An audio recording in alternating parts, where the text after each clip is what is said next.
Olá, eu sou o Luiz Otávio Siqueira do canal Fisiologia 3D e sejam bem-vindos ao vídeo de monoaminas. As monoaminas nada mais são do que 4 neurotransmissores diferentes. Esses neurotransmissores são a dopamina, a noradrenalina, a adrenalina e também a serotonina. Vamos ver que nós podemos subclassificar a família de monoaminas em duas outras subclasses de neurotransmissores monoaminérgicos. São essas duas subclasses, as catecolaminas e também a indolamina. Perceba nessa ilustração que dopamina, noradrenalina e também a adrenalina compreende a subclasse das catecolaminas. Por sua vez, a serotonina compreende a subclasse da indolamina. Neste vídeo em específico, nós vamos falar a respeito da dopamina. Mas antes disso, perceba um detalhe interessante. Como as estruturas moleculares desses neurotransmissores são similares, algumas drogas afetam, pelo menos em algum grau, a atividade de todos esses neurotransmissores. Vamos agora falar a respeito da dopamina. Primeiro eu gostaria de falar resumidamente a função da dopamina. Esse neurotransmissor tem como função eliciar tanto o potencial excitatório pós-sináptico, quanto também o potencial inibitório pós-sináptico. Especificamente falando a respeito da função da dopamina, perceba que esse neurotransmissor está envolvido numa grande gama de comportamentos, sendo o movimento, a atenção, a aprendizagem e também os efeitos reforçadores das drogas. Inclusive, nós já falamos desta função na playlist de neurofisiologia das drogas. Vamos ver agora como ocorre a síntese das catecolaminas. Perceba que a tirosina é um aminoácido essencial e é uma molécula precursora da formação tanto da dopamina quanto também da adrenalina. Vamos ver nos próximos slides como ocorre a formação desses dois neurotransmissores, da dopamina e também da adrenalina. Perceba então que, a partir da tirosina, ocorrerá a ação de uma enzima que adiciona um grupamento hidroxila na molécula de tirosina e esta enzima recebe o nome de tirosina hidroxilase.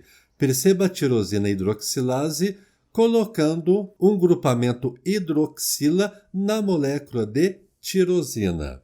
Ocorrerá que, neste momento, a tirosina vai ser transformada no que nós chamamos de L-dopa. E isso está ocorrendo pois a tirosina recebeu uma hidroxila.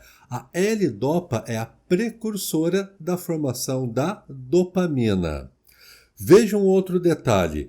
Em seguida, agora, a L-dopa vai perder uma carboxila.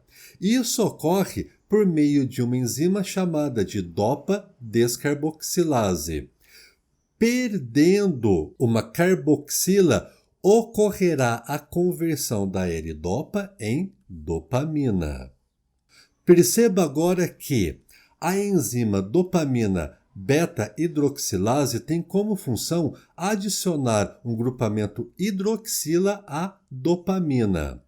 Isso vai fazer com que a dopamina seja convertida em noradrenalina.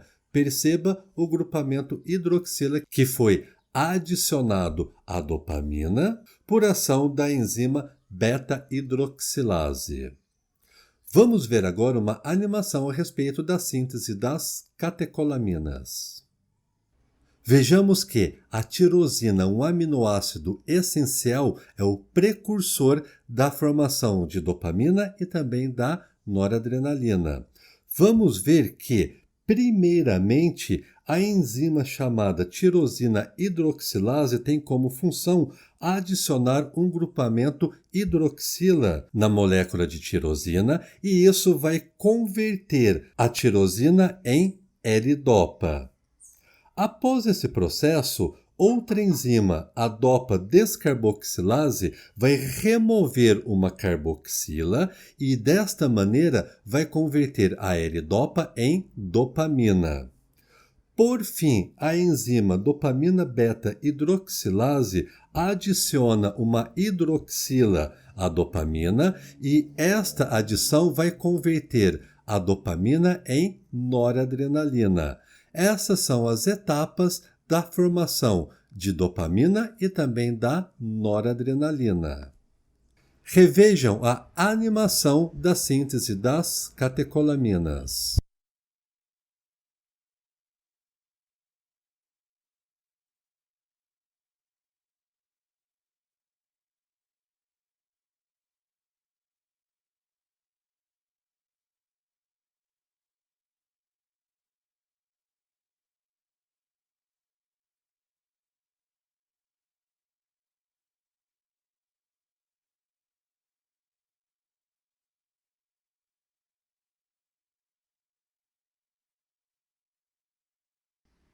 Agora vamos ver como ocorre a distribuição dos neurônios dopaminérgicos no encéfalo.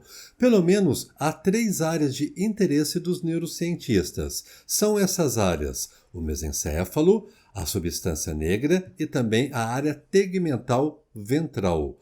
Todas essas áreas apresentam neurônios dopaminérgicos, ou seja, neurônios que vão secretar a dopamina. Vamos falar um pouco a respeito do sistema nigroestriatal.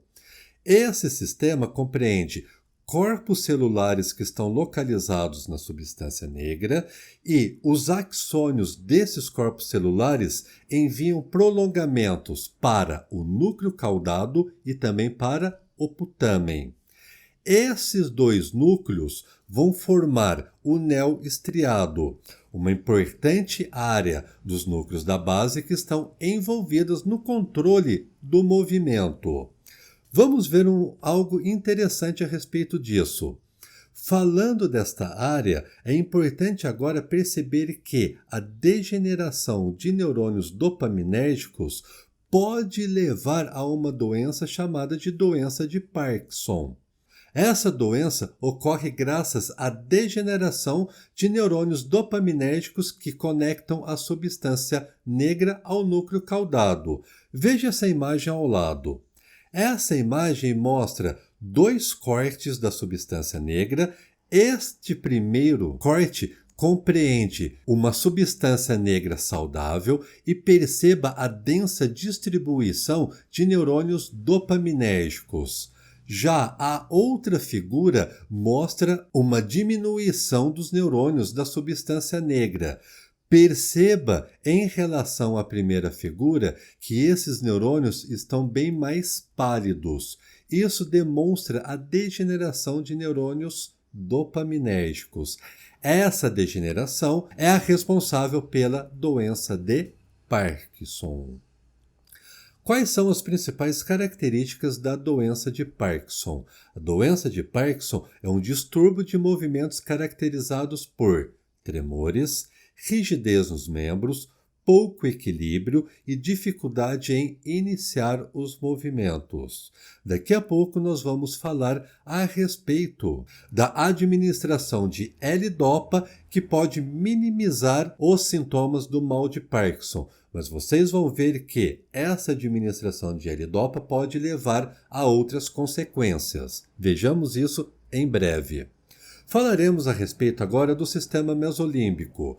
O sistema mesolímbico é compreendido por corpos celulares que estão localizados na área tegmental ventral e esses neurônios enviam axônios para outros 3 diferentes núcleos. São esses núcleos: o núcleo accumbens, a amígdala e também o hipocampo. Vejamos que o sistema mesolímbico é compreendido por um conjunto de estruturas encefálicas interconectadas que estão envolvidas em comportamentos emocionais e também na aprendizagem. Falaremos agora a respeito do sistema mesocortical. O sistema mesocortical compreende corpos celulares de neurônios que localizam na área tegmental ventral e esses neurônios enviam prolongamentos para o córtex pré-frontal. Podemos falar de maneira resumida que o córtex pré-frontal é uma área importante para a formação de memória de curto prazo, também preparação de estratégias e solução de problemas. Além disso, o córtex pré-frontal desempenha outras funções que nós vamos falar ainda no futuro. E quais são os receptores de dopamina? Pelo menos há 5 classes de receptores de dopamina que já foram identificados. Percebam que todos os receptores de dopamina são metabotrópicos. Vamos falar inicialmente a respeito de 2 tipos de receptores de dopamina. São os 2 mais importantes. São os receptores de dopamina, o receptor D1 e também o receptor D2. Esses 2 receptores são os mais importantes. Vejamos que o receptor D1 é um receptor localizado em receptores pós-sinápticos. A função do receptor D1 seria o aumento da produção do AMP cíclico. Por sua vez, o receptor D2 está localizado tanto no elemento pré quanto também no elemento pós-sináptico. E a função do receptor D2 seria a diminuição da produção do AMP cíclico. Lembrando que nós já falamos a respeito do AMP cíclico em uma outra playlist relacionada com sinapses neuronais. Vamos ver agora drogas que inibem a recaptação da dopamina. As principais drogas que inibem a recaptação da dopamina são a anfetamina, a cocaína e também o metilfenidato. Lembrando que dessas 3 drogas, nós já falamos a respeito de 2. Já ensinei para vocês a respeito da anfetamina e também da cocaína.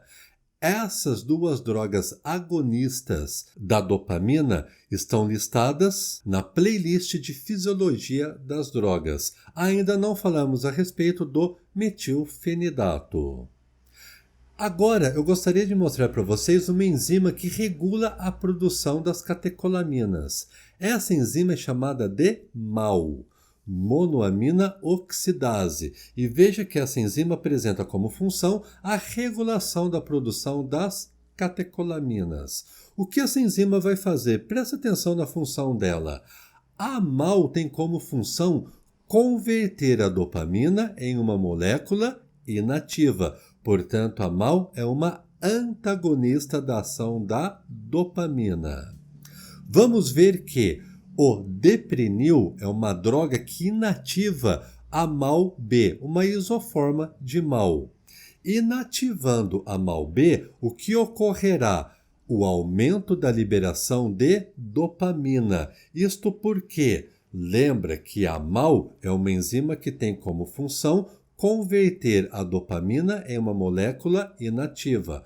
Portanto, se ocorrer uma droga que inativa a MAO, isto vai facilitar a liberação de dopamina. Então veja que neste caso, o deprenil é um agonista da dopamina. E olha um detalhe interessante, a MAO também está presente na corrente sanguínea. No sangue, qual é a função da MAO?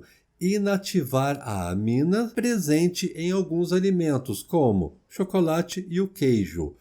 E o que isto faz? Esta inativação das aminas vai controlar a pressão arterial. Então veja um detalhe, com a remoção da MAO da corrente sanguínea, não ocorrerá a inativação das aminas e, consequentemente, ocorrerá um aumento da pressão arterial. Vamos ver agora uma relação entre dopamina e esquizofrenia.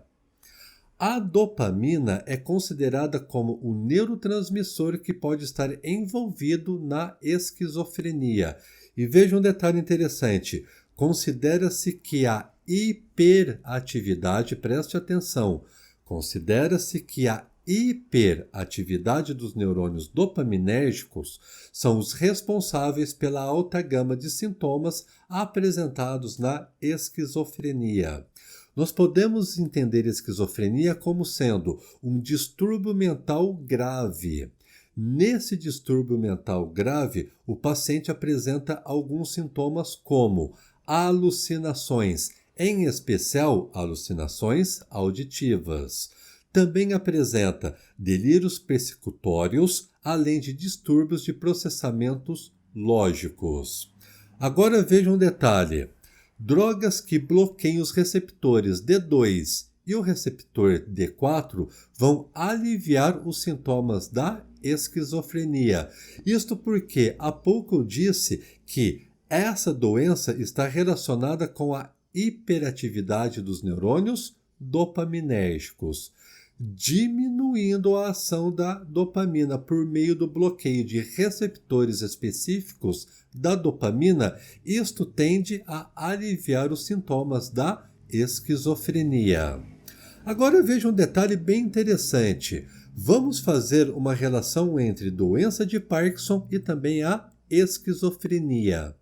Já vimos neste vídeo que a doença de Parkinson é uma doença neurológica caracterizada por tremor, rigidez nos membros, pouco equilíbrio e também dificuldade em iniciar os movimentos. Essa doença é caracterizada pela degeneração do sistema negro-estriatal. Lembrando que na substância negra existem os neurônios dopaminérgicos que serão destruídos. Destruindo esses neurônios, esta via negro-estriatal será comprometida. Qual é uma maneira de tratar a doença de Parkinson? A doença de Parkinson pode ser tratada com a administração de L-Dopa. Vimos também nesse vídeo que a L-Dopa é uma agonista da dopamina. Isso porque naquela animação nós vimos que a L-Dopa é convertida em dopamina. A L-Dopa, então, é utilizada para tratar os sintomas da doença de Parkinson. Mas veja bem, ocasionalmente, os sintomas da esquizofrenia são potencializados com a utilização da L-Dopa. Isso porque já vimos também que a esquizofrenia está relacionada com uma hiperatividade de neurônios dopaminérgicos. Assim, aumentando a concentração de dopamina no paciente, os sintomas da esquizofrenia podem ser potencializados. Mas a boa notícia é que, normalmente, esses sintomas costumam ser controlados com a redução da dosagem da L-Dopa. Por isso é tão importante regular essa dosagem de L-Dopa em pacientes com mal de Parkinson que podem apresentar ou desenvolver esquizofrenia. Gente, a respeito das monoaminas, era isso que eu gostaria de falar para vocês. Espero que vocês tenham compreendido os conceitos e que essas informações tenham contribuído com a sua formação. Muito obrigado por me assistir e nos vemos no próximo vídeo.